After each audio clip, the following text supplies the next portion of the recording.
ధన్యవాదాలు మిత్రం ఆనంద్ గారు. ప్రియ మిత్రులు, ఆంధ్రప్రదేశ్ అభ్యుదయ రైతుల సంఘం సామాజిక మాధ్యమాల నిర్వహణ కార్యదర్శి ఆనంద్ గారు, ఈనాటి వక్త పెద్దలు ఆచార్య కెఎస్ చలం గారు, ఈ సమావేశంలో పాల్గొంటున్న మిత్రులు, షికాగో నగరం నుంచి పాల్గొంటున్నటువంటి మెట్టు జయదేవ్ గారు, తర్వాత ప్రకాష్ గారు, మన బెనహర బాబు గారు, సౌమ్య భాగవతుల గారు, రమణయ్య గారు, రామినాయుడు గారు, తిరుపతిరావు గారు, సోదరులు కవితశ్రీ, అలాగే వంకిరెడ్డి రెడ్డప్పరెడ్డి గారు, మా అనితమ్మ, మిగతా మిత్రులందరికీ నమస్కారం. ఆంధ్రప్రదేశ్ అభ్యుదయ రచయితల సంఘం నిరంతరాయంగా నిర్వహిస్తున్నటువంటి ఈ అభ్యుదయాలలో ఈరోజు మనం ఆచార్య చందు సుబ్బారావు గారి సాహిత్య విమర్శ మీద ఆచార్య కెఎస్ చలం గారు మాట్లాడాలని మనం వింటాం. సుబ్బారావు గారు గురించి సారే చెప్తారు. అయితే నాకు కూడా ఆయన బాగా పరిచయము, పెద్ద ఆయన చూసినప్పుడంతా నాకు సిపి స్నో అనేటువంటి ఆయన రాసినటువంటి టూ కల్చర్స్ అనే ఒక పుస్తకం నాకు గుర్తుకొస్తుంది. బహుశా సుబ్బారావు గారు దాన్ని అనువాదం కూడా చేశారని నేను అనుకుంటాను. అంటే సైన్సు సాహిత్యము ఈ రెండు కలిసినటువంటి వాళ్ళు ఎలా ఉంటారు అనేది మనకు సుబ్బారావు గారిని చూస్తే తెలుస్తాయి. చందు సుబ్బారావు గారు చూసినప్పుడంతా నాకు అనంతపురంలో సర్దేశాయి తిరుమలరావు గారు గుర్తుకొస్తారు. తిరుమలరావు గారు కూడా ఆయన సైంటిస్టు, సాహిత్య విమర్శకుడు. ఆయన మీద ప్రసంగించడానికి వచ్చినటువంటి ఆచార్య కెఎస్ చలం గారికి నేను స్వాగతం పలుకుతున్నాను. వారు ప్రసంగించే ముందుగా చలం సార్ గురించి కొన్ని మాటలు. ఆచార్య కెఎస్ ఆంధ్ర సార్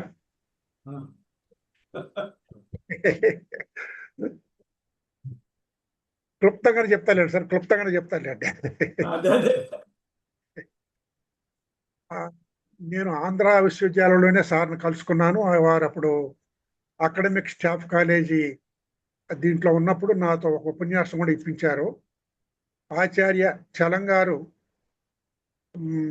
ఆర్థిక శాస్త్రవేత్త, అధ్యాపకులు, బహుగ్రంథ రచయిత, ద్రావిడ విశ్వవిద్యాలయం వైస్ ఛాన్సలర్గా ఉంటూ యూపీఎస్సి సభ్యులయ్యారు.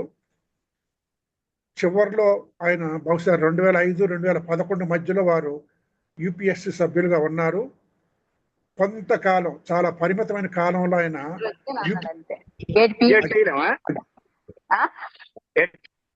తిరుపతిరావు గారు మీరు మ్యూట్ చేసుకోండి, మొదటి నుంచి చెప్తూనే ఉన్నారు మీకు. నేను మ్యూట్ చేశానండి, ఆయన మళ్ళీ ఆన్ చేశాడు. కానివ్వండి, చూస్తున్నాను. కొంతకాలం అధ్యక్షులుగా కూడా పనిచేశారు. వారు పొలిటికల్ ఎకానమీ ఎక్స్పర్ట్గా మాకు తెలుస్తూ ఉంది. రాజకీయ ఆర్థిక శాస్త్ర నిపుణులు. మానవ అభివృద్ధి, సామాజిక న్యాయం, సంస్కృతి లాంటి రంగాలలో ఆయన విశేషమైనటువంటి కృషి చేశారు. 1968లో ఆయన ఎకనామిక్స్లో ఆనరీ డిగ్రీ చేసి మళ్ళా ఎంఏ పిహెచ్డి చేశారు. మొత్తం కూడా వాళ్ళు ఆంధ్ర యూనివర్సిటీలో చేశారు. ఎకనామిక్ ప్లానింగ్లో ఒక డిప్లొమా కూడా చేశారు.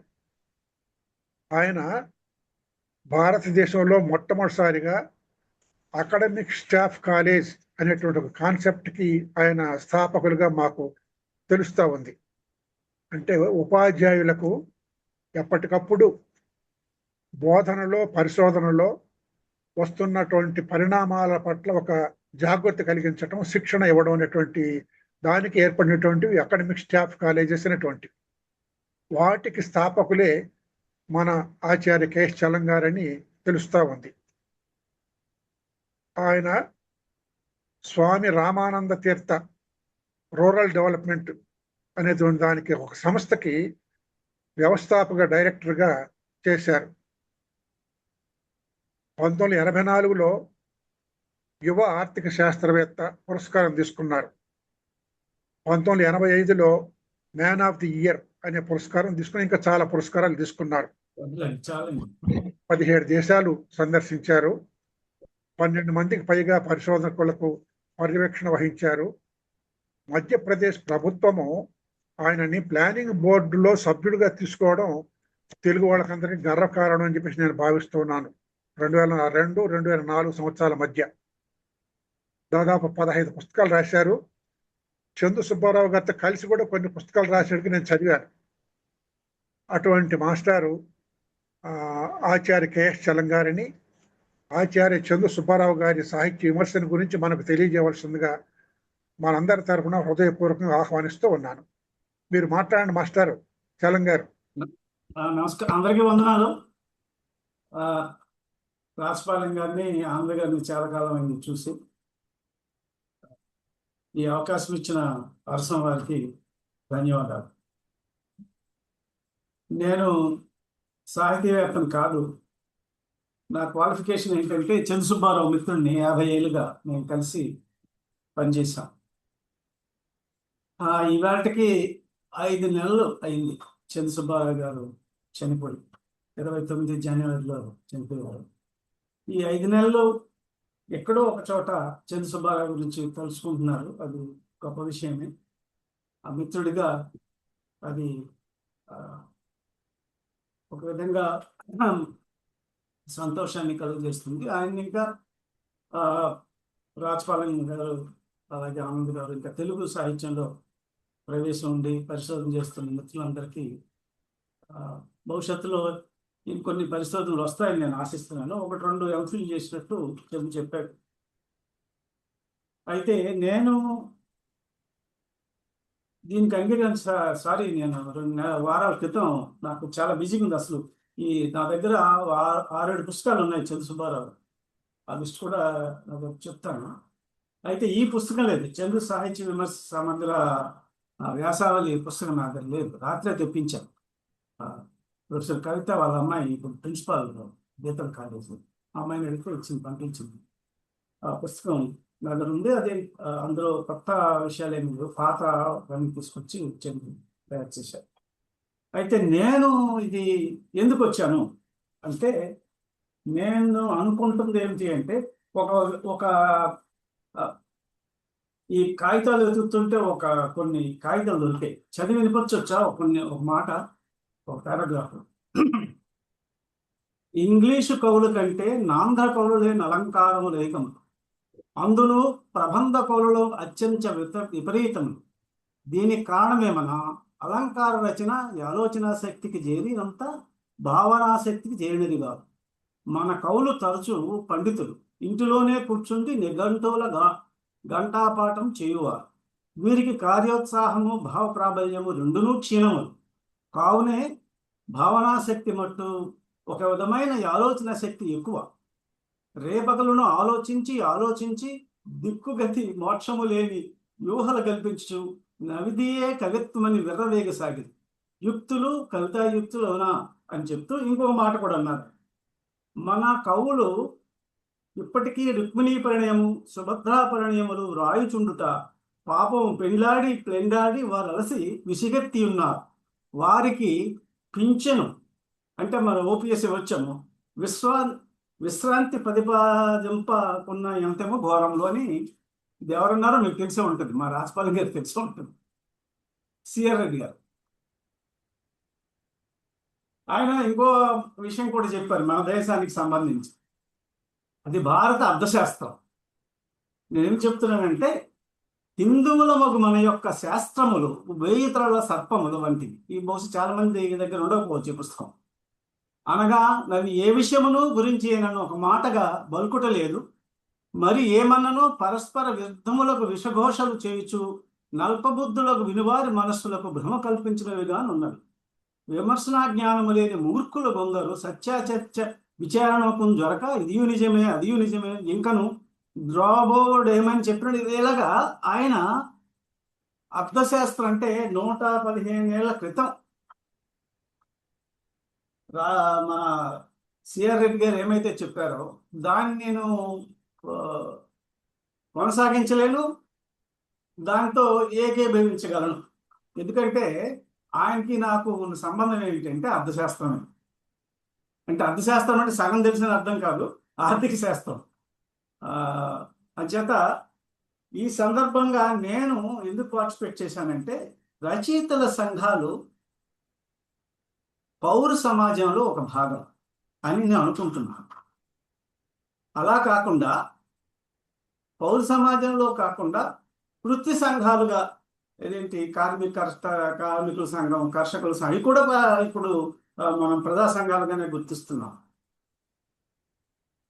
ఆ పౌర సమాజంలో భాగంగా మనం చూసినప్పుడు అరసం వారు చేస్తున్న దానికి నేను ఖచ్చితంగా వాళ్ళకి అభినందన చేయాలి. ఆన్లైన్ క్లాసుల్లాగా వీళ్ళు ప్రతి వారం చేయడం అన్నటువంటి చాలా గొప్ప విషయం. ఇప్పుడు చాలా కొన్ని వందలు చేశారు.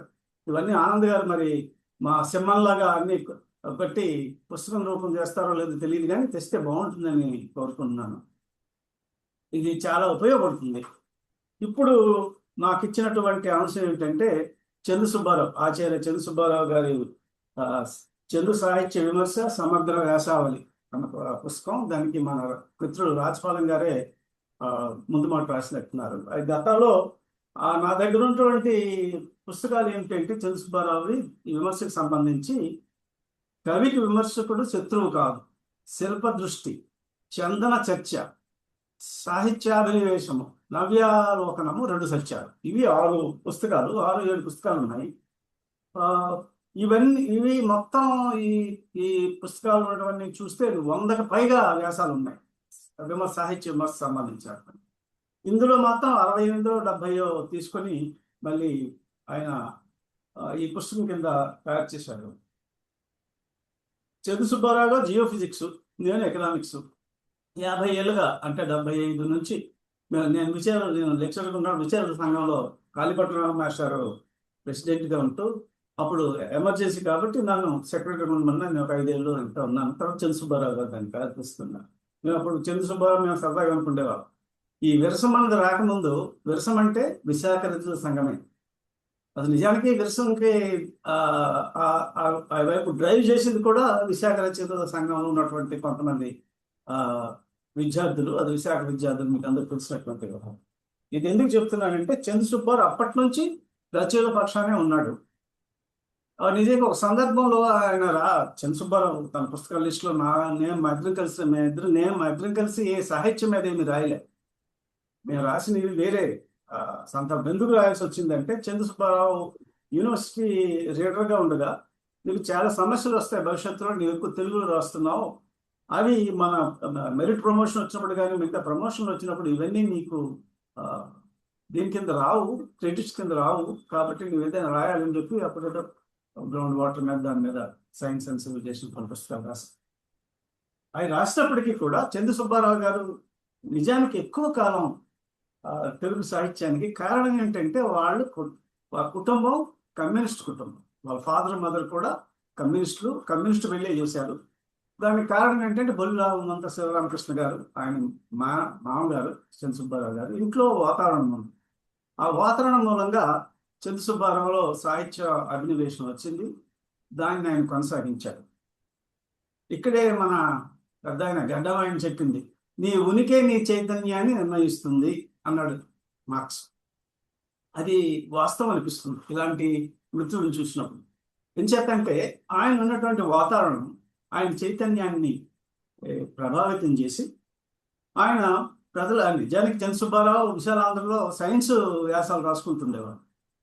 మన దాని నుంచి క్రియేటివ్ లిటరేచర్ వైపు వచ్చి కొన్ని కథలు, 2-3 నవలలు రాశాడు. అది కాకుండా విమర్శ అన్నటువంటిది కొంచెం అప్పుడు ఆ రోజుల్లో తక్కువగా ఉంటే, విమర్శ వైపు చందు సుబ్బారావు గారు వచ్చారు. ఆ విమర్శ గురించి పెద్దగా నేను చూసింది లేదు, నాకు ఆ సందర్భం రాలా. కానీ చందు సుబ్బారావు గారితో మాట్లాడినప్పుడు కానీ, కూర్చున్నప్పుడు కానీ, కొన్ని అంశాలు వచ్చినప్పుడు, ఆర్థిక అంశాలు కానీ, సామాజిక అంశాలు కానీ వచ్చినప్పుడు వాటి గురించి చర్చించేవాడు. మాకు ఆంధ్ర యూనివర్సిటీలో ఒక మంచి వాతావరణం ఉండేది.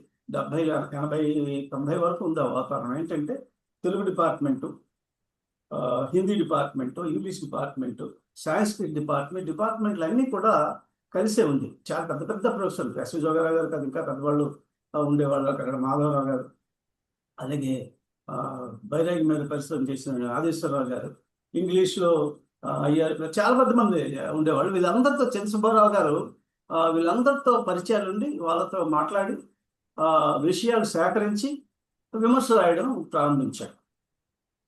విమర్శలో చాలా తీవ్రంగా నిందించినవి కూడా ఉన్నాయి. ఆయన మొట్టమొదటి దాంట్లో శిల్పదృష్టి అన్న దాంట్లో ఆయన ముఖ్యంగా ఈ శిల్పం అంటే సౌందర్యం అన్నటువంటిది అంటే ఏంటి, అసలు ఇది విమర్శ అంటే ఏమిటి అనేది నిర్వచనం చేసేవాళ్ళు. నిజానికి ఈ విమర్శ అన్నటువంటిది, సమీక్ష అన్నటువంటిది అంటే క్రిటిసిజం వేరు. ఇంగ్లీష్లో చాలా వ్యవహారం జరుగుతోంది. మన వాళ్ళు ఎంతవరకు చూస్తున్నారో నాకు తెలియదు, ఎందుకంటే నేను 20 ఏళ్ళు అయింది యూనివర్సిటీ పెట్టి. ఎంతవరకు చూస్తున్నారో తెలియదు, కానీ క్రిటిక్ వేరు, క్రిటిసిజం వేరు. క్రిటిక్ అంటే మామూలుగా. తర్వాత 2-3 మాటలు నాకు చాలా ఇబ్బంది కలిగించేవారు. ఇది మూల్యాంకనం అంటారు, ఎక్కడదండి మాట. అలాగే చాలా మాటలు దాన్ని మాట్లాడుతున్నాం, తెలుసుకున్నాం. ముఖ్యంగా చంద్రసుబ్బారావు గారు ఈ శిల్ప దృష్టిలో సౌందర్య శాస్త్రం గురించి మాట్లాడుతూ అక్కడ ఆయన అరసాన్ని గురించి పుస్తకం మీకు ఇచ్చేదో లేదో, అరసంతో అర్ధ శతాబ్దం అని ఆయన పుస్తకం రాసుకున్నాడు. అలాగే నా సాహిత్య ప్రయాణం అని రాసుకున్నాడు. 2 ఇంగ్లీష్ పుస్తకాలు రాశారు, శ్రీశ్రీ మీద, అలాగే గురజాడ మీద. అందులో అరసంని బాగా డిఫెండ్ చేశారు శిల్ప దృష్టిలో. చేస్తూనే కొన్ని విమర్శ కూడా చేశారు. ఆ విమర్శలు మనం సహృదయంతో స్వీకరించాల్సిన సందర్భం కూడా వచ్చింది. ఎంచేతంటే ఈ రోజున్నటువంటి పరిస్థితులు ఎలా ఉన్నాయి, వాటిని ఆయన ఏమంటాడే, శిల్పాన్ని నిర్లక్ష్యం చేసింది అరసం కూడా అని అంటాడు. అయితే శిల్పం అంటే ఏంటో కూడా చెప్పలేం. చంద్రులో ఉన్న గొప్పతనం ఏమిటంటే, బహుశా చాలా మంది అది చేసే ఉంటుంటారు, పాత వాళ్ళందరూ, కోపు అలాంటి వాళ్ళు. ఇంగ్లీషులో వచ్చినటువంటివి, మిగతా సాహిత్యాల్లో వచ్చినటువంటివి తీసుకొచ్చి మన తెలుగు వాళ్ళకి పరిచయం చేయాలి. లేకపోతే పాలిటిక్స్, అరిస్టాటిల్ పాలిటిక్స్ గురించి చాలా మంది, అంటే సీనియర్ స్కాలర్స్, ప్రొఫెసర్స్ చదివి ఉంటారు, కానీ చాలా మంది తెలుసో లేదో ఇప్పటికి కూడా గ్రీస్లో పాలిటిక్స్ మీద పిల్లలకి హై స్కూల్లో చెప్తారు. ఎందుకంటే ఒక టెక్స్ట్ని దాన్ని అర్థం చేసుకోవాలంటే విద్యార్థి అనేటువంటి కానీ, లేకపోతే సామాన్యుడటువంటి వాడు ఎలా దాన్ని అర్థం చేయడం ప్రయత్నం చేయాలి. కెథార్సిస్, మెమాసిస్ అని చాలా అంశాల గురించి చంద్రసుబ్బారావు గారే తన విమర్శ దాంట్లో చాలాసార్లు దాన్ని తీసుకొచ్చి చెప్తాడు. ఆ చెప్పిన సందర్భంలోనే అరసం వాళ్ళు ఈ శిల్పాన్ని, సౌందర్య శాస్త్రాన్ని పక్కన పెట్టేశారు. వాళ్ళు ఏమి చెప్పటం లేదు. అయితే విమర్శ యొక్క ప్రధాన ఉద్దేశం నెగిటివ్ కాదు. అంటే ఇక్కడే మనం చెప్పుకోవాల్సింది ఏంటంటే, సమీక్ష వేరు, విమర్శ వేరు, భాష్యం వేరు, కామెంటరీ. అలాగే సమాచారం వేరు, సాహిత్యం వేరు. సాహిత్యం అన్న మాట కూడా మనది కాదు, తెలుగు మాట కాదు, అది హిందీ సంస్కృతం నుంచి వచ్చినటువంటిది కదా. అసలు దాని మీద అసలు ఎవరు పెద్ద కాదు, మన రాజపాలెం గారు వాళ్ళకి తెలుసుంటుంది. ఎంతమంది సాహిత్యం మీద లేకుంటే భాష మీద రీసెర్చ్ చేస్తున్న వాళ్ళకి తెలియదు, కానీ తెలుగు డిపార్ట్మెంట్లో ఉన్నటువంటివన్నీ అందరూ కూడా సాహిత్యం మీదే పరిశోధనలు చేస్తున్నారు. నిజానికి డిపార్ట్మెంట్ ఇంగ్లీష్ కానీ, తెలుగు కానీ, లాంగ్వేజ్ డిపార్ట్మెంట్స్ ఏవైనా ఇక్కడే హ్యుమానిటీస్ అంటారు, వెస్టర్న్ యూనివర్సిటీస్. ఇవన్నీ కూడా లాంగ్వేజ్ అండ్ లిటరేచరే సంబంధించినటువంటివి, కానీ ఒక లిటరేచర్కి సంబంధించినటువంటివి కాదు. సాహిత్యం మీదే ఎక్కువ చేస్తారు. చంద్రు కూడా ఆ మాట ఎక్కువ సందర్భంలో అంటాడు, మన భాష మీద పట్టేది, మన భాష గురించి మాట్లాడుతున్నాము, భాషను ఎందుకు విడిచిపెట్టేశామని ఆయన చేసిన విమర్శ కూడా ఉంది. ఇది మనకి ఇప్పుడు నిజంగానే దాన్ని దృష్టిలో పెట్టుకోవాలి. అలాగే ఈ శిల్పం గురించి ఎవరు పట్టించుకోవడం చెప్తూనే అందులోనే శ్రీశ్రీ అన్న మాట అంటాడు, మనం సూత్రాలు తయారు చేసి పెట్టుకున్నంత మాత్రానే శిల్పం వచ్చేదు అని శ్రీశ్రీ అన్న మాటలు కూడా అక్కడ ఉదాహరిస్తాడు. అంటే రెండింటికి ఉన్నటువంటి వైరుధ్యాన్ని కూడా మనం ఆలోచించాలి. అయితే చంద్ర సుబ్బారావులో మనకందరికీ అంటే చాలా మంది మిత్రులకి ఆయన తెలిసే ఉంటాడు, ఆయన ఉపన్యాసాలు వినే ఉంటారు. ఆయన ఉపన్యాసాలు అద్భుతంగా ఉంటాయి.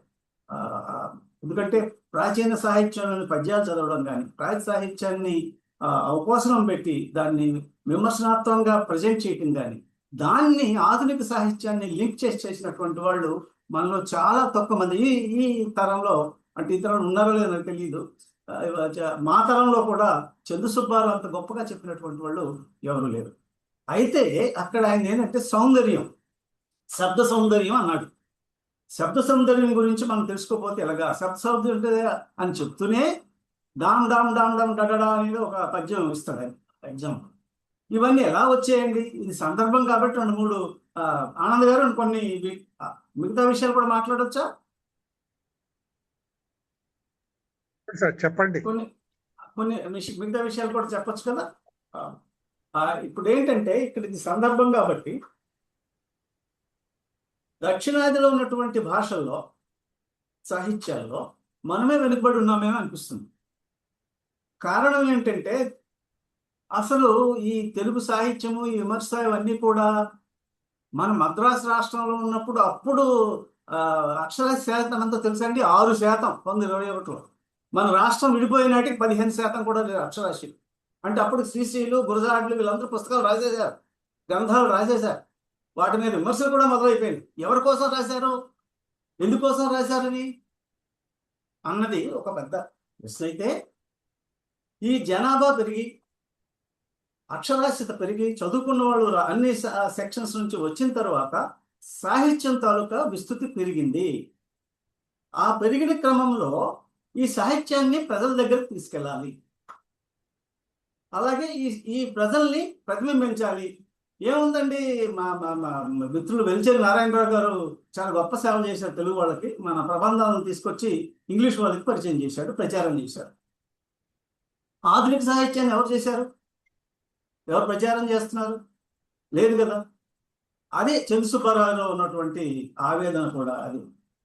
దానికి కారణం ఏంటంటే ఈ విమర్శ చేసినటువంటి వాళ్ళు ఎవరు కూడా నిజం చుట్టూ వెళ్ళాలి, నిజం చుట్టూ పరిభ్రమించాలి. ఎంతవరకు వెళ్ళాడంటే ఆయన నాతో అప్పుడప్పుడు అంటుండేవాడు, తాపి ధర్మారావు గారు మా కాలేజీ, నేను పళ్ళాగడి కాలేజీ చదువుకున్నాను బిఆర్ఎస్. తాపి ధర్మారావు గారి తాలూకా విజయ విలాసాన్ని మొత్తం చదివి ఆయన నిజం చుట్టూ, అది నిజాన్ని చెప్పలేదు ఆయన, విజయ విలాసం చాంపూర్ వెంకటకవి బ్రాహ్మణేతరుడు అని చెప్పడానికి ప్రయత్నం చేశాడు, అది సగ్గా రాలేదు.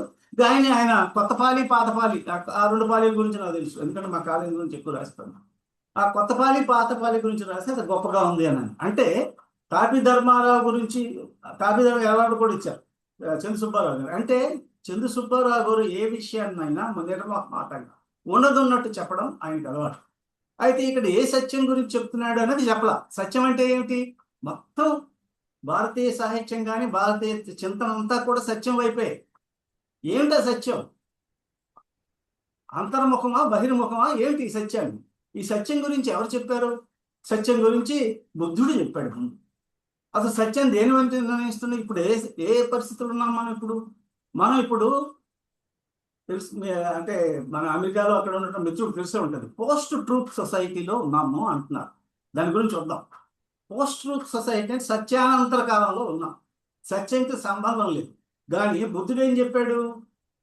2 సత్యాలు అని చెప్పాడు. ఏమిటా సత్యాలు? దేని మీద ఆధారపడి ఉంటాయి? పరమార్థ సత్యం అంటే శూన్యం అని చెప్పాడు. దాన్ని శంకరాచార్యుడు అడాప్ట్ చేసుకొని తర్వాత వ్యవహారం సత్యం, రోజు చూస్తున్నటువంటిది సత్యం, 2 సత్యాలు ఉంటాయి. 3వది ఏంటంటే ప్రతిభాసిక సత్యం, అంటే నీ భ్రమ. ఈ 3 భ్రమలకు ఈ సత్యాల గురించే మన తెలుగు సాహిత్యం చెప్పిందా? అది తెలుగు సాహిత్యానికి అంతటికి సంస్కృత సాహిత్యం తీసుకొచ్చే నాణ్య వరకు మొన్నటి వరకు కూడా ఇవాట కూడా అదే చెప్తున్నారు తప్ప సత్యం నీవు చూస్తున్నావా? నీ చుట్టూ ఉన్న సమాజాన్ని చూస్తున్నావా? ఆ చూసిన సమాజాన్ని ఏ విధంగా నీ కావ్యాల్లో కానీ నీ కవిత్వంలో కానీ లేకపోతే నీ రచనలో కానీ ఎలా ప్రతిబింబించాలి? చేస్తున్నారా? లేదు కదా. అది చెయ్యాలని చందు సుబ్బారావు గారు ఆశతో అన్న మాటలని. అంటే సత్యం చుట్టూ తిరగాలి. సత్యం చుట్టూ తిరిగే క్రమంలో రచయితకి, ముఖ్యంగా సమీక్షకుడికి ఒక బాధ్యత ఉంది. ఏమిటంటే చాలా వరకు మెసేజెస్ ఉంటాయి కదా, టెక్స్చువల్ మెసేజెస్. ఈ టెక్స్చువల్ మెసేజెస్ని దాన్ని విడమరిచి లోతులకు వెళ్ళి దాని భావాలని వ్యక్తం చేసి చెప్పగలిగినటువంటి బాధ్యత సమీక్షకుడిదే, లేకుంటే విమర్శకుడిదే అన్న ఉద్దేశంతో చెప్పాడు. మొత్తం పుస్తకాన్ని చదివేసి ఆ పుస్తకంలో దాని అర్థం చెప్పేసుకుంటే అదొక పెద్ద వ్యవహారం. అసలు సంస్కృత సాహిత్యం అంటే, సంస్కృతం అంటేనే మనకి తెలియదు ఏముంది. సంస్కృతం అంటే మన గొప్ప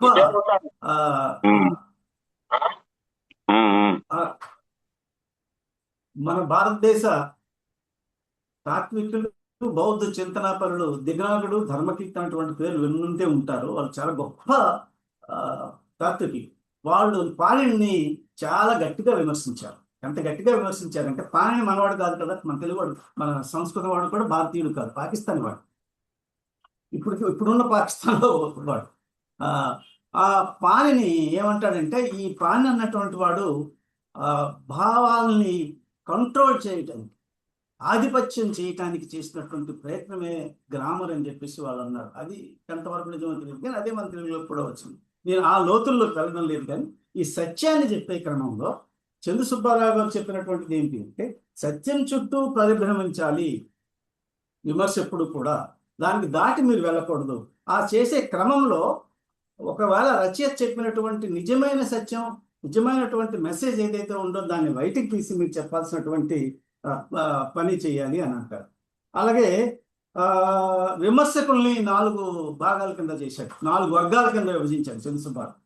ఒకటి అభ్యుదయవాదు, మన వాళ్ళంతా, ఎవరు స్వామి సుందరు, కేతు కూడా మన మిత్రుడే, మన రాజపాలెం కూడా చేర్చుంటాడు అందులో. అలాగే మార్క్సిస్టుల్లో బాలగోపాల్, రంగనాయకమ్మ, త్రిపురనేని, పాపినేని. అలాగే దళిత విమర్శకులు లక్ష్మీనరసయ్య, సికామణి, కాజా. ఇంకా సాంప్రదాయ జీవి సుబ్రహ్మణ్యం గారు, ఈ కేకే రంగాచారి, వీళ్ళందరూ నమ్మితే కేకే రంగాచారి మర్చిపోయాడు. ఎందులో ఆయన ఫిక్స్ అండి, ఆయన మార్క్సిస్టే. కేకే రంగనాచారి చేసినటువంటి విమర్శన గ్రంథాలు చాలా తక్కువ మంది, ఆయన ఎందుకు మరి బయటికి చెప్పట్లేదో మనకు తెలియదు, కానీ ఆయన చాలా మంచి పరిశోధన చేశారు. ఆయన చాలా చిన్న వయసులోనే మరణించారు. చెప్తూ కొన్ని కాంట్రవర్సీస్ చందు రైజ్ చేశారు. ఆయనలో ఉన్న గుణం ఏంటంటే, నాకు తెలుసు, అదే జ్వాలాముఖి ఒక సందర్భంలో అన్నాడు, చందు సుబ్బారావు అందరూ అనుకున్నది దాన్ని వ్యతిరేకిస్తాడు, అందరూ వ్యతిరేకించి ఆయన అనుకూలిస్తాడు. దాని ఉద్దేశం అని చాలా గమ్మత్తుగా, దాని ఉద్దేశం విషయాన్ని చెప్పకపోవడానికి కాదు, ఎందుకంటే ప్రొవోక్ చేయాలి, దాని మీద చర్చ చేయాలనే ఉద్దేశంతో, మంచి ఉద్దేశంతోనే అలా చెప్పేవారు. ఆ చెప్పిన క్రమంలో మార్క్సిజాన్ని పెద్ద మాటలే అన్నాడు. ఎంత మాటలు అన్నాడంటే, మార్క్సిస్టులు అంటే నల్లారెడ్డి గారి గురించి అంటూ, అలాగే చాలా మంది ఈ స్వచ్ఛమైనటువంటి రాజకీయ నాయకులే, మీ ఆనంద్ గారు అవునో కాదు నాకు తెలియదు, స్వచ్ఛమైన రాజకీయ నాయకులు ఈ సాహిత్యకారులుగా ఉన్నారు, సాహిత్య సంస్థలు నడుపుతున్నారు అని అన్నాడు. అది నిజము కాదు, కొంతవరకు నిజం. ఎందుకంటే కొన్ని ఆయన మన వాళ్ళు రాసిచ్చినటువంటి కరపత్రాలని, అది కరపత్రాలు వేశారు, ఎస్ పార్టీ అడిగితే రాస్తారు, చేస్తారు, అది అవసరం కూడా. అలా చేసి ఈ మార్క్సిస్టులు ఏం చేశారంటే, ఈ సౌందర్యాన్ని, ఈ ఎస్థెటిక్స్ని డిస్కరేజ్ చేశారు, దానివల్ల రాకుండా చేశారు అని చేస్తూ 4-5 వ్యవహారాలు చెప్పారు. అంటే ఇంకో గమ్మత్తు ఏం జరిగిందంటే, 1980-90 వరకు కూడా ఒక గమ్మత్తైన కాలం అండి. ఎవరైనా దీని మీద స్టడీ చేశారో లేదు నాకు తెలియదు, బహుశా కొన్ని 100,000 వస్తున్నాయి పిహెచ్డీలు. దాని మీద కూడా దేవానందరావు గారి పుస్తకం మీద కూడా చాలా మంచి సమీక్ష చేశాడు. అది మీ అందరికీ తెలిసిందే. అంటే ఇప్పుడు వస్తున్నటువంటి తెలుగులో సాహిత్యంలో పిహెచ్డీలు ఎలా వస్తున్నాయి, ఎన్ని పిహెచ్డీలు వచ్చాయి, ఒక్క విశ్వనాథం మీద 100 పిహెచ్డీలు ఏమిటండి. అలాగే మిగతా వాటి గురించి రాస్తూ అవి ఎలా ఉంటాయో వెల్చర్ నారాయణ గారి కామెంట్, అయ్యా ఒక పిహెచ్డీ ఆయన దగ్గరికి వెళ్ళిందట. వెల్చర్ నారాయణ గారు నాకు బాగా క్లోజ్, నాకు చెందుతుంది. ఎప్పుడు మా ఇద్దరికి వచ్చిందంటే ఆ సందర్భంగా ఉన్నాం. ఆయన ఒక మాట అన్నట్టు, అయ్యా ఈ మొత్తం రాసినటువంటి గ్రంథంలో నీ సొంత వాక్యం ఒకటి ఏదైనా ఉందో చెప్పు, నీ పిహెచ్డీ ఇస్తానంట. నిజమే, ఆ విధంగా సాహిత్య విమర్శ కానీ పరిశోధనలో తెలుగు సాహిత్యం గురించి అన్నవి చాలా తీవ్రంగానే చందు సుబ్బారావు గారు చెప్పారు. దాంట్లో ఇక్కడ మార్క్సిస్టులకి అన్న విషయంలో 4 అంశాల గురించి చెప్పాడు. ఆయన ఏమంటాడంటే, ఆనందం అవసరమే కానీ మార్క్సిస్టులు ప్రయోజనవాదం గురించి మాట్లాడతారు ఒకటి. రెండవది అంటే రూపం వస్తు చర్చ. ఆ చర్చ మీరు చేశారు, మూడవది ఏంటంటే పునాది పనికిరాని చర్చ. అది ఎందుకు వచ్చిందో కూడా చెప్తాను. తర్వాత శిల్పానికి, ఆలోచనలకు, ప్రతిభకు మార్క్సిస్టులు, ఈ అరసం వాళ్ళు, విరసం వాళ్ళు ఏం మార్కులు ఇవ్వని వాళ్ళు పక్కన పెట్టేస్తారు అని చెప్పేసి కొన్ని మాటలు అన్నారు. అంటే చందు సుబ్బారావు గారు ఇవి ఎందుకన్నాడు, అలవోక అనేసాడా, లేకుంటే నిజంగానే ఆలోచించి అన్నాడా అన్నది ఇక్కడ మనం చర్చ చేసుకోవాల్సిన సందర్భం వచ్చింది. అయితే అలాగే ఈ సందర్భంలోనే కొయ్యగూరం గురించి మళ్ళీ నగరముని కొయ్యగూరం గురించి మళ్ళీ రాస్తారు. అందులో చెప్పింది నిజంగానే అది మనం ఆలోచించాల్సింది. కొయ్యగూరం గురించి రాస్తా ఆయన ఏమంటాడంటే, ఈ సంస్థలు అన్నటువంటి, ఈ సాహిత్య సంస్థలు అన్నటువంటివి తమ వాడు తమ తాలూకా మెంబర్ అయితే విపరీతంగా పొగడేసి ఆయన అంగాలకు ఎక్కిస్తున్నారు. అది కొంచెం అది నిజంగానే చాలా వరకు, ఎందుకంటే నాకు తెలిసిన కొన్ని విషయాలు నేను ఆయన రామారావు మాస్టర్ బ్రతికుండగా నన్ను అడిగారు కానీ నేను రాలే అన్నట్టు చాలా గౌరవం మా ఊరైన. అలాగే వీళ్ళగా నగముని గారికి జేసస్ ట్రస్ట్తోనూ లేకుంటే అది వేస్ట్ ల్యాండ్తోనూ కంపేర్ చేశారు. ఆయన చేసిందంతా ఏంటంటే, మన ఉప్పెన వస్తే ఆ ఉప్పెన్ని విమర్శించడానికి ప్రభుత్వమే ఉప్పెన తెచ్చినట్టుగా రాశారు. అది చాలా పొరపాటు, తప్పు అన్నటువంటిది. అంటే ఆయన చందు సుబ్బారావు ఏం చేస్తారంటే ఒక్కొక్క సందర్భంలో ఎక్కడ విషయాన్ని ఎక్కడ తీసుకొచ్చి క్రాస్గా చేసి విమర్శించడానికి ప్రయత్నం చేస్తారు. అది అవసరం కూడా. ఎందుకంటే ఒక విషయాన్ని మనం సమీక్ష చేసి చెప్పేటప్పుడు, సమీక్ష కాదు విమర్శ చేసేటప్పుడు దానికి సంబంధించినటువంటి వివిధ అంశాలను కూడా తీసుకురావాలి. అసలు ఎందుకే ఈ విమర్శ ఎందుకయ్యా అంటే, విమర్శ దేనికోసం? దాన్ని ఆహ్లాదపరచడానికే కాదు కదా. ఎవరిని, పాఠకుల్ని రచయితని కలపడానికి, వాళ్ళిద్దరిని కలపడానికి, వాళ్ళని కలిపి ముందుకు తీసుకెళ్ళడానికి, దాంట్లో ఉన్నటువంటి అంశాలని ప్రజలకు చెప్పడానికి. అసలు ఈ కొంతమంది అనుకుంటారు ఈ విమర్శలు, ఈ అంత విమర్శ ఎందుకండి? విమర్శ లేకపోతే మనకి ఎలా తెలుస్తుంది, విషయాన్ని ఎలా తెలుస్తాయి? కొన్ని విషయాలు ఒక సందర్భంలో అతను ఒక ఉద్దేశంతో రాస్తాడు. అవి మరి పాఠకుడికి అందివ్వాలంటే అందులో ఉన్న నిజాన్ని విమర్శ చేసి విమర్శతో చెప్పకపోతే ఇంకెవరు చెప్తారు అన్నది చందు సుబ్బారావు గారి ఇది. తర్వాత 2 సత్యాల గురించి నిజంగా మన తెలుగులో ఇందాక మా రాజపాలెం గారు చెప్పారు, అది 2 సత్యాలు. మన తెలుగులో చాలా మంది, అంటే మహిదా ఫాదర్ అండ్ సన్ ఉన్నారు, వాళ్ళు సైన్స్ గురించి రాశారు, ఖోఖో కూడా రాశారు. కానీ సైన్స్ని, సాహిత్యాన్ని రెండింటినీ కలిసి సన్మయపరిచి ప్రజల ముందు పెట్టినటువంటి రచయితల్లో చందు సుబ్బారావు నిజంగానే గొప్ప సాహిత్య సేవ చేశాడు. అది ఇది సందర్భం కాదు కాబట్టి ఇంకోసారి వేరేగా పెట్టుకున్నప్పుడు ఎప్పుడైనా మాట్లాడచ్చు. సాహిత్యాన్ని, సైన్స్ కొన్ని సందర్భం ఎంతవరకు వెళ్ళాడంటే, పోతన భాగవతంలో ఉన్నటువంటి పద్యాలను తీసుకొచ్చాను సైన్స్ ఏమో.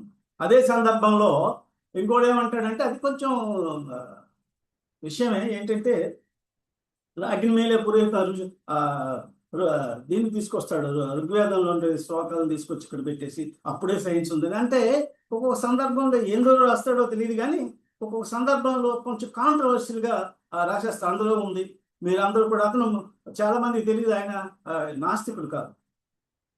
ఆయన చెప్పేసుకున్నాడు, నేను నాస్తికుని కాదు, నేను హేతువాదినే, ఆజ్ఞేయవాదినే అని చెప్పుకున్నాడు. కాబట్టి ఆ విధంగా తర్వాత మతాన్ని కూడా విమర్శించేటప్పుడు ఆయన కొంచెం నొచ్చుకున్న సందర్భాలు కూడా, మీ మతాన్ని విమర్శించిపోయి సాంప్రదాయాన్ని విమర్శించేశారు మీ అరసం వాళ్ళు అని చెప్పేసి అన్న సందర్భాలు ఉన్నాయి. అంటే ఇవి చందు సుబ్బారావు గారు అరసం అన్న ఒక ప్లాట్ఫామ్ నుంచి రాసినటువంటివే కాకుండా, ఆయన ఒక విమర్శకుడుగా, ఒక సామాన్యుడిగా, లేకుంటే ఒక పాఠకుడుగా, ముఖ్యంగా ఒక సమాజాన్ని అర్థం చేసుకోవడానికి, సమాజానికి సాహిత్యానికి ఉన్న సంబంధాన్ని ప్రజల ముందు పెట్టడానికి చేసే సందర్భంలో చేసినటువంటివి ఉన్నాయి. ఈ సందర్భంలోనే ఒక ముఖ్య విషయం ఇక్కడ తీసుకురావాలని అనుకుంటున్నాను. ఆయన ముఖ్యంగా ఇది మన వైగొట్టు మోహన్ ప్రసాద్ నాకు మిత్రుడు, చాలాసార్లు ఆంధ్ర తీసుకొచ్చి ఆయన సర్వైలిజం అన్నట్టు దాని గురించి మనం అర్థం చేసుకోలేమా, దాంట్లో ఉన్నటువంటి వ్యవహారం ఏమిటి అని చెప్తూ తీసుకొచ్చారు. ఇవన్నీ ఎందుకు వచ్చాయి? ఇప్పుడు ఉన్నటువంటి స్తబ్దత ఎందుకు ఉంది భారతదేశంలో? కానీ సమాజంలోనూ స్తబ్దత ఉంది, మన సాహిత్యంలోనూ కూడా. తెలుగులో ఏం జరుగుతుందో నేను చదవలేదు, ఎందుకంటే నేను 10 ఏళ్ళు లేనప్పుడు చందు సుబ్బారావు గారు కొంచెం విజృంభించాడు. నేను వచ్చిన తర్వాత 15 తర్వాత కొంత అప్పటికి మళ్ళా ఇది రావడం, కోవిడ్ రావడంతో కొంత డిస్టర్బ్ అయ్యాడు. డిస్టర్బ్ అయిన తర్వాత పెద్దగా రాసింది ఏమీ లేవు, పాత ఉన్నటువంటివే ఆయన రాశారు. ఇక్కడ ఈ సర్రలిజం గురించి రాస్తూ మనం ఏం తెలుసుకోవాలి అంటే, ఇది మనకి అప్పుడు పీఠాలు వచ్చాయండి, సాహిత్య పీఠాలు వచ్చేసాయి. ఈ సాహిత్య పీఠాలు నిర్వహించిన వాళ్ళు ఎవరు కూడా నాలాంటి వాళ్ళు, అంటే సాహిత్యంతో సంబంధం లేకుండా, అంటే పాఠాలు చెప్పకుండా ఏ సంఘాల్లో లేనటువంటి వాళ్ళు కొందరు తయారయ్యారు. వాళ్ళే నిర్ణయం చేసేవాళ్ళు, అదే ఏ పార్టీకో లేకుండా దీనికి అవి చంద్ర సుబ్బారావుని బాగా కదిలించారు. ఎందుకంటే ఏమైనా సమస్య వస్తే పీఠాల దగ్గరికి వాళ్ళు అడగడం, చెప్పడం జరిగింది. వాళ్ళు కూడా కన్ఫ్యూజ్ అయ్యారు. 19 తర్వాత బాలగోపాల్ వెళ్ళిపోయారు, రమణారెడ్డి గారు లేరు, మధుసూదన్ గారు లేరు. అంటే ఈ 80 90 సందర్భంలో వచ్చినటువంటి ఈ సందర్భము ఎందుకు వచ్చింది, ఎలా వచ్చింది, దాన్ని మనం ఏ విధంగా చూడాలన్నది ఇక్కడ ప్రధానమైనటువంటి అంశము. ఎందుకు వచ్చింది అంటే, చంద్ర సుబ్బారావు గారు గ్రహించలేకపోయాడు, చాలా మంది గ్రహించలేకపోయారు. కారణం ఏంటంటే, అప్పుడు వచ్చినటువంటి పోస్ట్ మోడర్నిజం అనే ఒక భ్రమలో, ఒక భ్రాంతిలో కొట్టుకుపోయారు. పోస్ట్ మోడర్న్, అసలు తెలుగు సాహిత్యంలో పోస్ట్ కొలోనలిజం గురించి పోస్ట్ మోడర్నిజం సంబంధించి ఎన్ని కవిత్వాలు వచ్చాయి, సాహిత్యాలు వచ్చాయి తెలియదు, కానీ పోస్ట్ మోడర్నిజం అన్నటువంటిది అది ఆధునికాంతర సాహిత్యం. ఈ ఆధునికాంతర సాహిత్యం అన్నటువంటి సర్వజంలో భాగంగానే వస్తూ ప్రతిదాన్ని విమర్శించడం మొదలుపెట్టారు, ప్రతి ఒక్కటి విమర్శించడం మొదలుపెట్టారు. అది ఎందుకు వచ్చింది ఆ సందర్భం అంటే, దాన్ని జేమ్సన్ అన్నతను, ఫ్రెడరిక్ జేమ్సన్ అన్నతను మీకు అందరికి తెలిసే ఉంటుంది. ఫ్రెడరిక్ జేమ్సన్ వచ్చిన తర్వాత ఆయన చెప్పాడు, post modernism is a logic of late capitalism అని చెప్పాడు. ఇది అంతా కూడా వస్తున్నటువంటి ఆర్థికంగా వచ్చినటువంటి పెట్టుబడిదారీ వ్యవస్థ తాలూకాలో భాగమే తప్ప ఈ పోస్ట్ మోడర్నిజం అన్నటువంటిది ఏమీ కాదు, దాని కొనసాగింపే. ఇది దేనికి సంబంధించినటువంటిది. విశేషం ఏమిటి అంటే, మన తెలుగులో వచ్చాయో లేదో, మన పార్టీలు డిస్కస్ చేసేదో తెలియదు, కానీ ఇదంతా కూడా గ్రాంషి 1930 అంటే ప్రెజెంట్ నోట్ బుక్స్ లో, ఇటలీ కమ్యూనిస్ట్ పార్టీ గురించి ప్రెజెంట్ నోట్ బుక్స్ లో ఉండగా చేసినటువంటి గ్రాంషియన్ అండర్స్టాండింగ్ ఆఫ్ ది కల్చర్, ఇవన్నీ గురించి సందర్భంగా ఎవరు ఇప్పటికీ, అదే వచ్చి 70 ఏళ్ళు అయినాయి. అసలు మార్క్సిస్టు అవసరం ఎందుకు, ఆయన మార్క్సిజాన్ని మీరు తెలుసుకోవాల్సింది ఏమంటే అవసరం వద్దండి, మీరు ఏం చేయక్కర్లేదండి. మీరు సమాజం గురించి మాట్లాడి మార్క్సిజం గురించి ఏం చెప్తారు? సమాజం గురించి మార్చినప్పుడు ఏ విధంగా మీరు అంచనా వేస్తారు సమాజాన్ని? దేన్ని బట్టి మీరు అంచనా వేస్తారు? జరుగుతున్నటువంటి అక్కడ కూడా చాలా గందరగోళాలు జరిగి ఏం చెప్పారంటే, మన వెల్చర్ నారాయణరావు గారి పుస్తకం స్వరూపాలు, ఆయన స్టార్టింగే ఉత్పత్తి సంబంధాలతో మొదలు పెడతారు.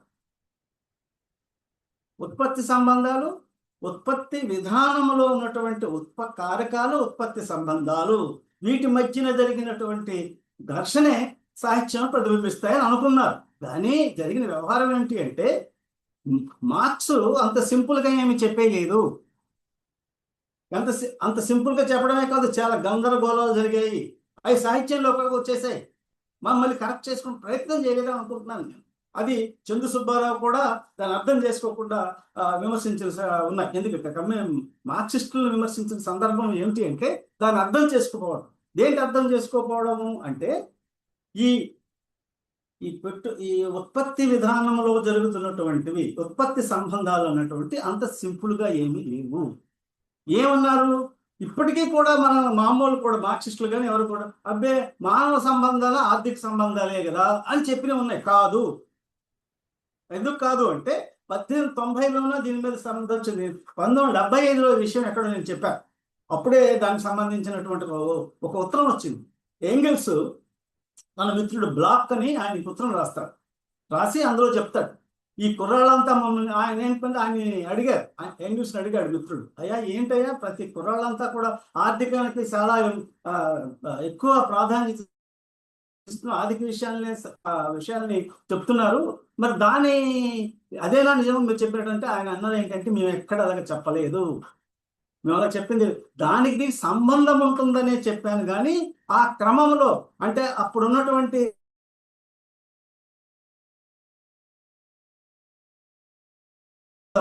ఆర్థికాన్ని మేము ఎక్కడ ఇవ్వలేదు.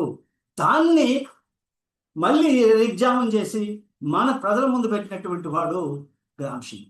గ్రాంషి ఏం చెప్పాడు అంటే, గ్రాంషి మరొకసారి గ్రాంషిని తెలుగులో కూడా అనువాదం చేశారు.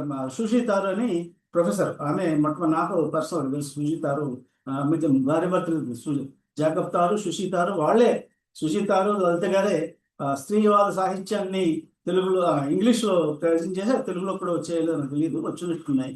అంచేత ఆమె 40 ఏళ్ళ క్రితం ఈ గ్రాంషిని ఎందుకు చదవరు, ఎందుకు తెలుసుకోరు అంటే గ్రాంషి చెప్పింది ఏంటి అంటే ఆధిపత్య భావజాలం.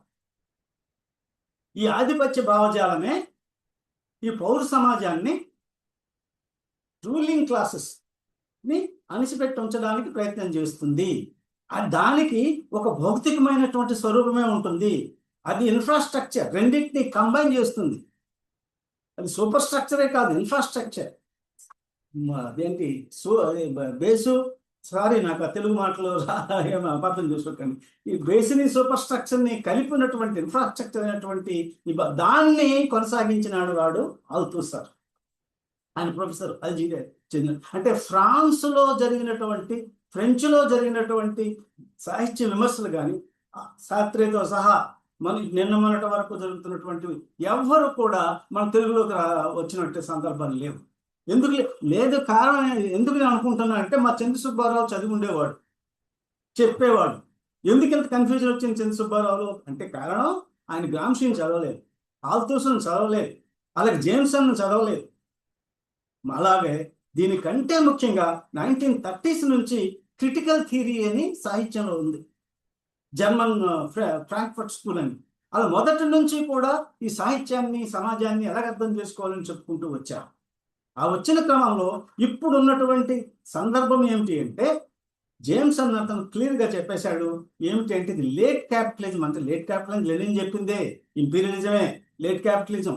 అది మ్యాండల్ చెప్పినటువంటి దాన్ని తీసుకొచ్చి ఈ లేట్ క్యాపిటలిజం ఏం చేస్తుందంటే ప్రతి ఒక్క సంబంధాన్ని కమర్షియల్ గానే చూస్తుంది.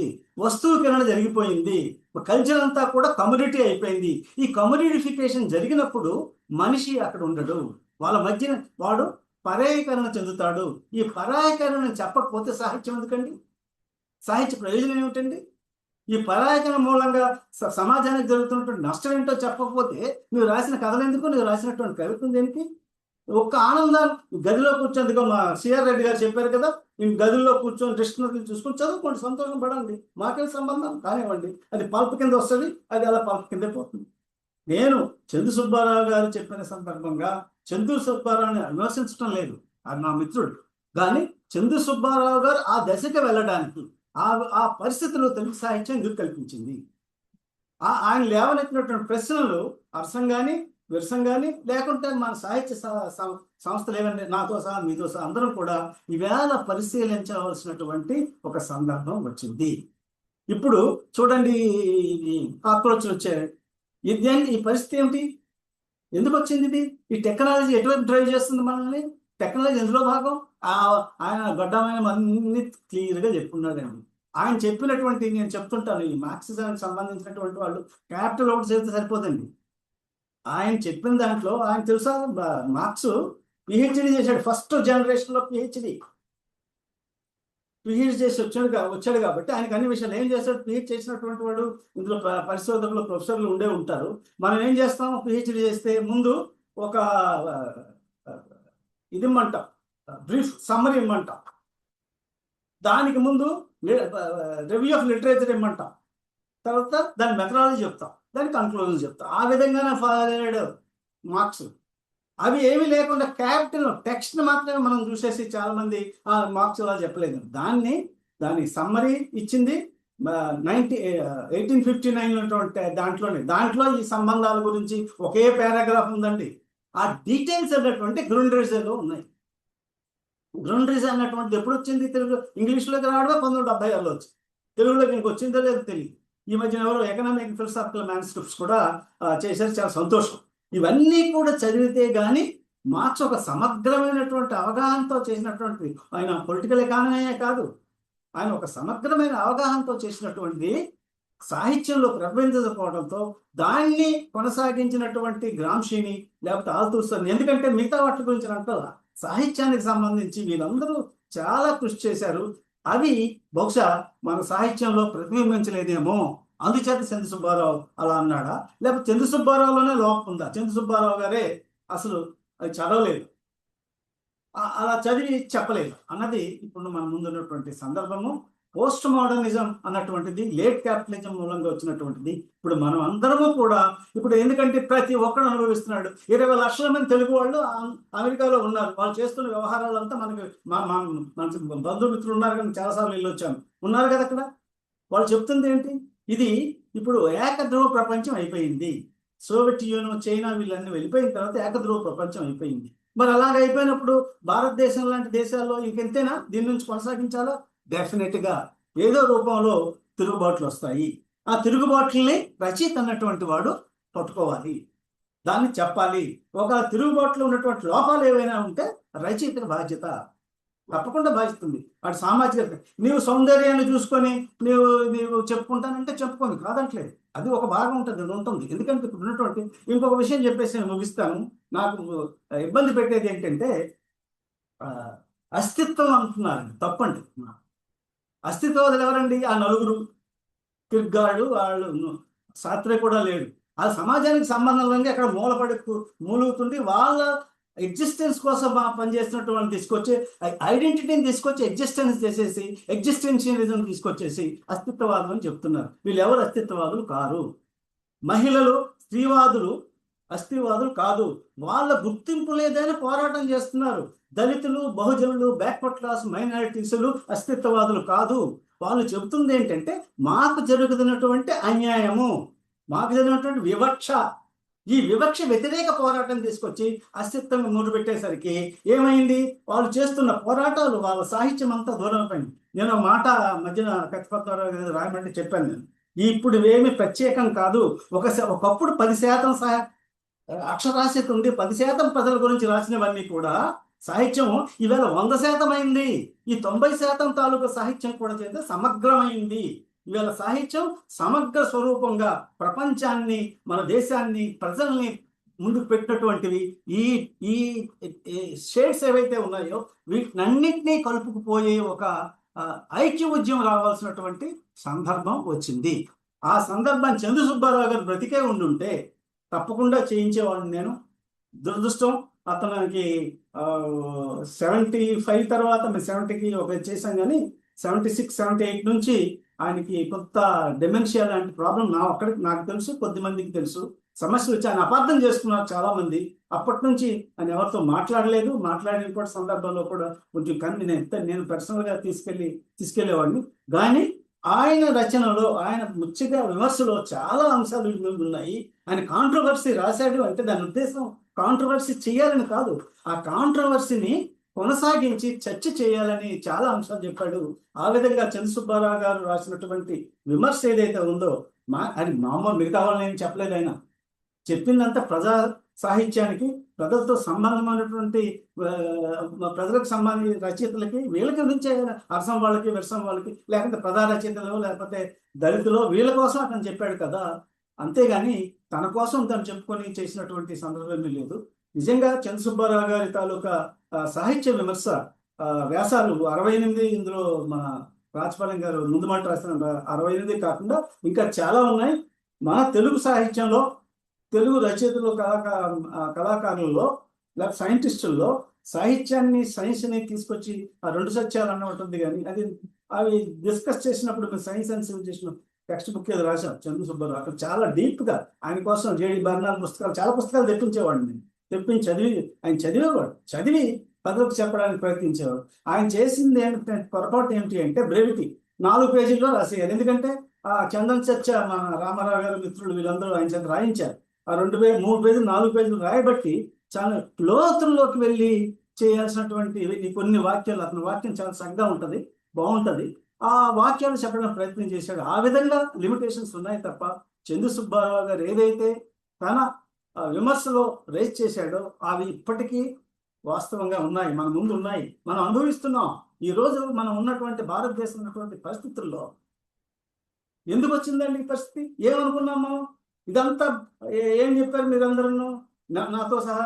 అయ్యా ఇవన్నీ ఉపరితల సమస్యలు అన్నాం. ఉపరితల సమస్య తలకాయ, ఉపరితలం అయితే ఈ హిందుత్వ మొత్తం భారతదేశాన్ని మొత్తం మోడీ గారి తన చేతుల్లో పెట్టుకుని ఎలా శాసిస్తుంది?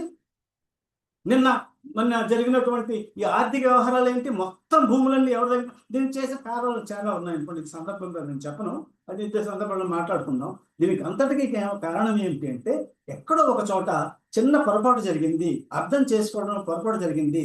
మార్క్స్ ఏంగిల్స్ తర్వాత మార్క్స్ ఏంగిల్స్తో మళ్ళీ ఉండిపోలే. లెనిన్, మావో, హోచిమిన్ వీళ్ళందరూ కూడా దాన్ని కొనసాగించారు. మన దేశానికి సంబంధించినంత వరకు ఇంగ్లీష్ చదువుకున్నటువంటి ఒక తరం ప్రజలు మాత్రమే దాన్ని ప్రజలకి ఇంట్రడ్యూస్ చేశారు. ఇప్పుడు సందర్భం వచ్చింది కాబట్టి దీన్ని రచయితల మీద ఉన్నటువంటి, అంటే మాకు విశాఖపట్నంలో తాపీ ధర్మారావు గారు శ్రీశ్రీ సజ్జయంతి సందర్భంగా ప్రశ్నించే, రచయితలారా మీరు ఇటువైపు ప్రశ్నిస్తేనే విరసం వచ్చింది. ఆ పరిస్థితి ఇప్పుడు లేవు, కానీ ఆ సందర్భం వచ్చింది. రచయితలారా మీరు ఇటువైపు ఏం చేస్తారు, ఇప్పుడు ఉన్నటువంటి సమాజాన్ని ఎలా అర్థం చేసుకుంటారు, ఎటువంటి సాహిత్యాన్ని సృష్టిస్తారు, ఎటువంటి సాహిత్యాన్ని మీరు ప్రోత్సహిస్తారు అన్నటువంటి సందర్భం వచ్చింది. మీరు దాన్ని ఖచ్చితంగా మన మిత్రులందరూ దీన్ని చంద్ర సుబ్బారావు గారి విమర్శని సీరియస్గానే తీసుకొని ఆయన లేవనెత్తినటువంటి విమర్శలో లేవనెత్తినటువంటి అంశాలు ఏవైతే ఉన్నాయో, రాజపాలెం గారు, ఆనంద్ గారు, మిత్రులు చాలా పెద్దవాళ్ళు ఉన్నారు, మీరందరూ ఒకసారి ఆలోచన చేసి యువకులను తయారు చేయండి. ఆయన ఒక విషయం చెప్పాడండి, అవి మర్చిపోయాను, ఆనంద్ గారు మీ ముందు ఉన్నది. ఆయన ఏమని అంటే, పాఠకులకి పాఠశాలలు ఎందుకు పెట్టరు, ట్రైనింగ్ ఎందుకు చేయరు, మీరు చేస్తుంది మాలాంటి ఉపన్యాస ప్రొఫెసర్ల కోసం చేస్తున్నారు, ఇది కాదు, పాఠకుల కోసం చేయండి. భాష మీద కొంత మర్చిపోయాను, సెండ్ చేయండి, కుక్ చేయండి. ఏమిటండి ఇది భాష, మాట పోయిందిగా మొత్తం. అలాగే మీరు మరి గ్రాంధిక భాష, అలాగా మన భాషని సంస్కరించుకోవాలి, మన సాహిత్యాన్ని సంస్కరించుకోవాలి. రెండు ప్రజల పరం చేసినప్పుడు ఇప్పుడు సమాజాన్ని అర్థం చేసుకోవడానికి డెఫినెట్గా చంద్ర సుబ్బారావు గారు ఆయన విమర్శ ఉపయోగపడుతుందని నేను ఆశిస్తున్నాను. నాకు ఈ అవకాశం ఇచ్చిన మిత్రులందరికీ నమస్కారం. ఎవరికైనా ఏవైనా సందేహాలు, ప్రశ్నలకు సమాధానం నుంచి అంటే వీలుంటే నాకు తెలిసినంత చెప్తాను. నమస్కారం. అధ్యక్ష రాజపాలెం గారు వచ్చారు. ఇక్కడికి పోవాలా, ఉన్నాను ఇక్కడే. ఎక్కడికి వెళ్తారు, ఇరుక్కున్నారుగా. చాలా ధన్యవాదాలు సార్ మీకు. నేను సాహిత్యవేత్తను కాను అని ప్రారంభించి మీరు సాహిత్యవేత్త అని రుజువు చేశారు. అయ్యో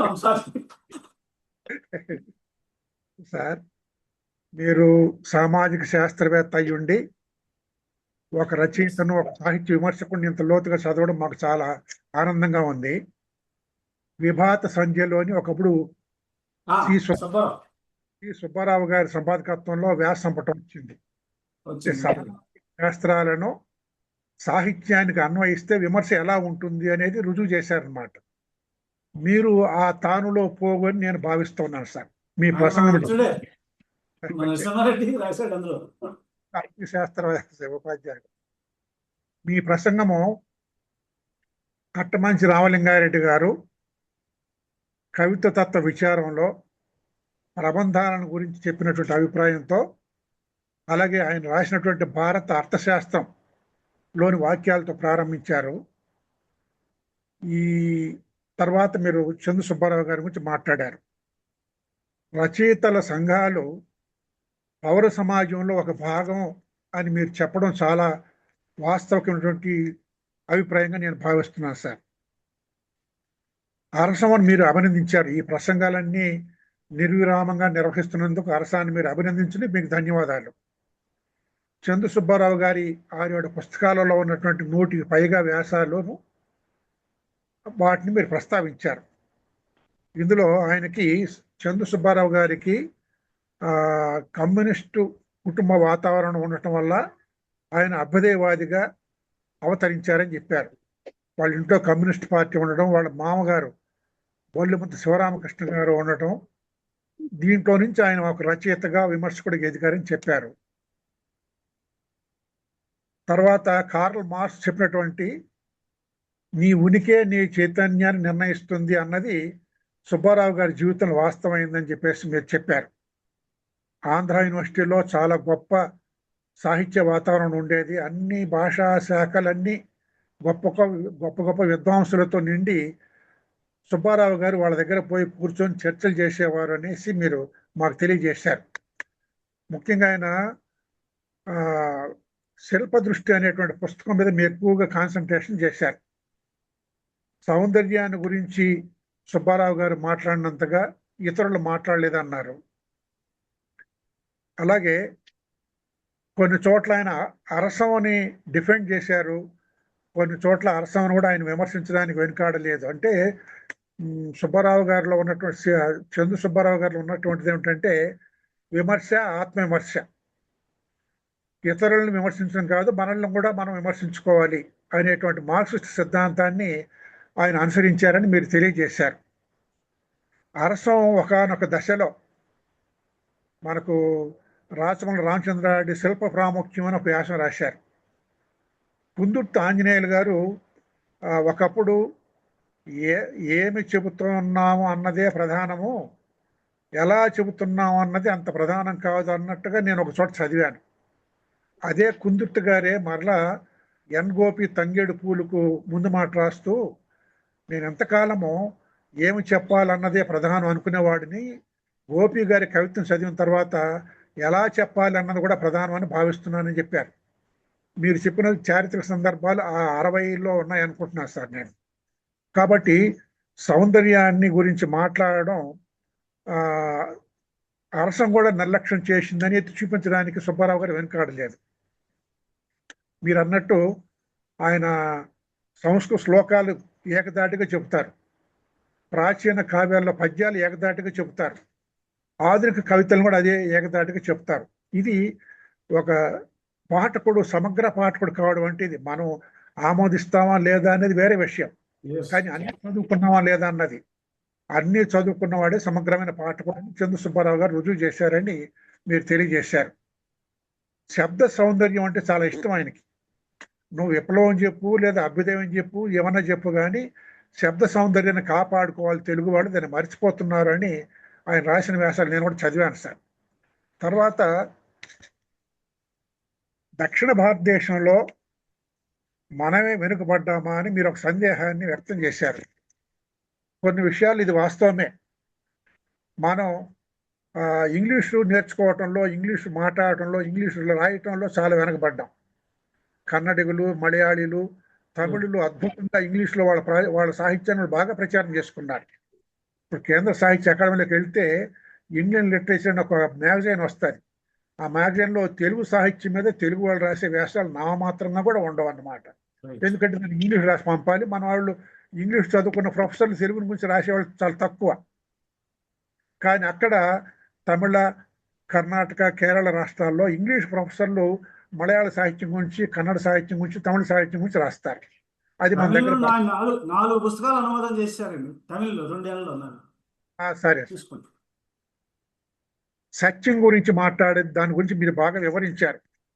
సత్యం చుట్టూ సాహిత్య విమర్శ తిరగాలి అని చందు సుబ్బారావు గారి ప్రతిపాదన మీరు మాకు బాగా గుర్తు చేశారు సార్. అలాగే ఆయన సాహిత్య విమర్శకులు 4 రకాలుగా విభజించారు. వాళ్ళు అభ్యుదయవాదులు, మార్క్సిస్టులు, దళితవాదులు, సంప్రదాయవాదులు అని చెప్పేసి. దీన్ని కూడా మనం ఆలోచించుకోవాల్సిన విషయం ఉంది.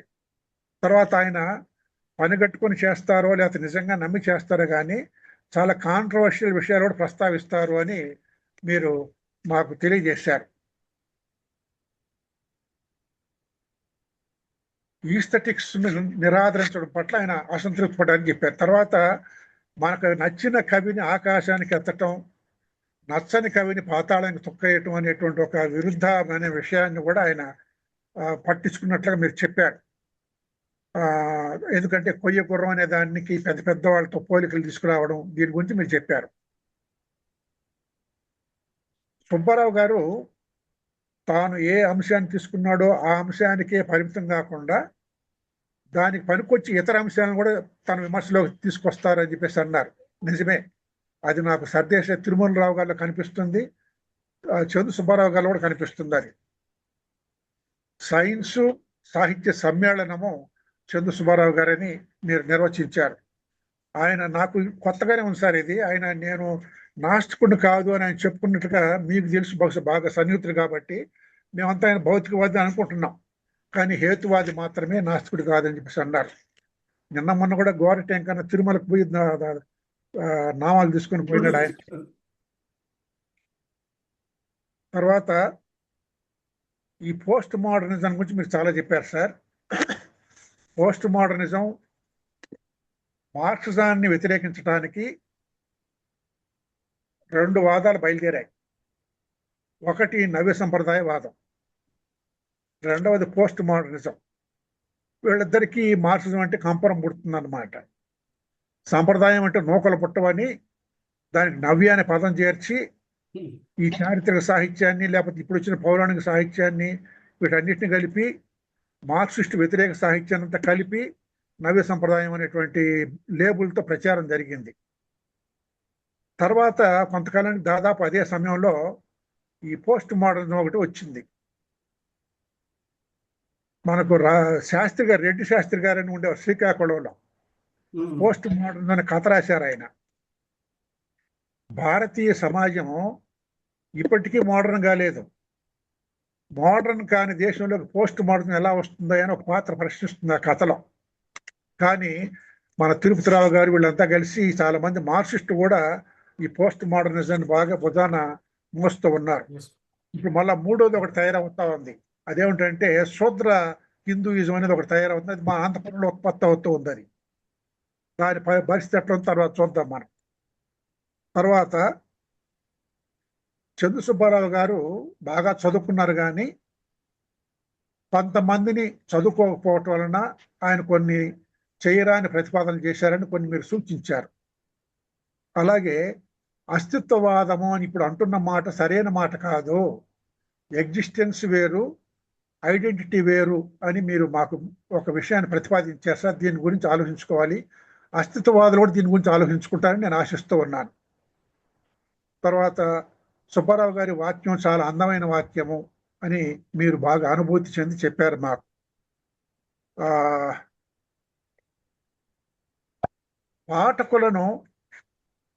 పాఠకుల కోసం పాఠశాల నిర్వహించాలి అని చంద్ర సుబ్బారావు గారు వేసిన ప్రశ్నను గుర్తు చేశారు.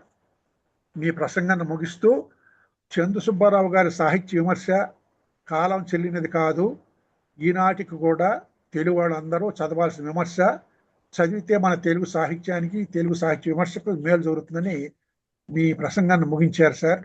మంచి విషయాలు చెప్పిన మీకు నేను మరొకసారి అరసం తరపున హృదయపూర్వకంగా కృతజ్ఞతలు తెలియజేస్తూ ఉన్నాను.